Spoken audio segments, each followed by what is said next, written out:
നമസ്കാരം. തൃശ്ശൂർ ജില്ലയിൽ മഴ ശക്തമായതിനെ തുടർന്ന് അതിരമ്പള്ളി വിനോദ സഞ്ചാര കേന്ദ്രം അടച്ചു.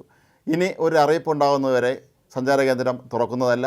ഇവിടേക്ക് ഒരു കാരണവശാലും സന്ദർശകരെയും അനുവദിക്കുന്നതല്ല.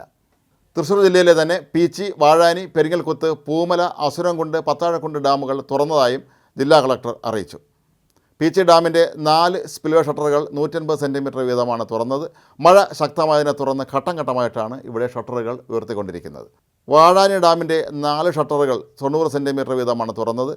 പൂമല ഡാമിൻ്റെ 4 ഷട്ടറുകൾ 15 സെൻറ്റിമീറ്റർ വീതവും പത്താഴക്കുണ്ട് ഡാമിൻ്റെ 4 ഷട്ടറുകൾ 8 സെൻറ്റിമീറ്റർ വീതവും തുറന്നു. പെരിങ്ങൽകുത്ത് തുറന്നുവിട്ടു. കേരള ഷോളയറിലേക്ക് വെള്ളം ഒഴുക്കുന്നുണ്ട്. അതിനിടെ മലക്കപ്പാറ ഷോളയർ ഡാമിന് സമീപം ചെക്ക് പോസ്റ്റിനടുത്ത് തമിഴ്നാട് അതിർത്തിയായ മുക്ക് റോഡിൽ വീടിന് മുകളിലേക്ക് മണ്ണിടിഞ്ഞ് അമ്മയും മകളും മരിച്ചു.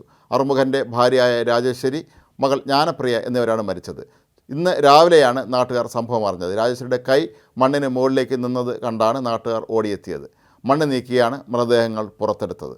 ഇരുവരുടെയും മൃതദേഹങ്ങൾ കെട്ടിപ്പിടിച്ച് കിടക്കുന്ന നിലയിലായിരുന്നു അമ്മയുടെയും മകളുടെയും മൃതദേഹങ്ങൾ കണ്ടെത്തിയത്. ഏതായാലും തൃശ്ശൂർ, പാലക്കാട് ജില്ലകളിലൊക്കെ തന്നെ മഴ ശക്തമായതോടുകൂടി ഇവിടെയുള്ള ഡാമുകളും പരമാവധി ഇപ്പോൾ തുറന്നുവിടുന്ന അവസ്ഥയിലേക്ക് എത്തിയിരിക്കുകയാണ്. പലപ്പോഴും ഇത്തരം സന്ദർഭങ്ങളുണ്ടാകുമ്പോൾ അവ മൊബൈലിൽ ചിത്രീകരിക്കാനും മറ്റും ഓടിക്കൂടുന്നവർ പിന്നീട് വലിയ ദുരന്തങ്ങൾ പെടാറുള്ള അനുഭവത്തിൻ്റെ കൂടി പശ്ചാത്തലത്തിലാണ് ഇപ്പോൾ വിനോദസഞ്ചാര കേന്ദ്രങ്ങൾ ഉൾപ്പെടെയുള്ള സ്ഥലങ്ങളിലേക്ക് സഞ്ചാരികളെ വിലക്കിക്കൊണ്ട് സർക്കാർ ഉത്തരവ് പുറപ്പെടുവിച്ചിരിക്കുന്നത്. ദക്ഷിണ കേരളത്തേക്കാൾ മഴയും വെള്ളപ്പൊക്കവും മണ്ണിടിച്ചിലെല്ലാം ദുരന്തം വിതച്ചിരിക്കുന്നത് ഉത്തര കേരളത്തിലാണ്. ദക്ഷിണ കേരളത്തിൽ പലയിടത്തും ശക്തമായ മഴ പെയ്യുന്നുണ്ട് എങ്കിൽ പോലും ഇത്തരത്തിലുള്ള ദുരന്തങ്ങൾ നിലവിൽ ഒരിടത്തു നിന്നും റിപ്പോർട്ട് ചെയ്യപ്പെട്ടിട്ടില്ല.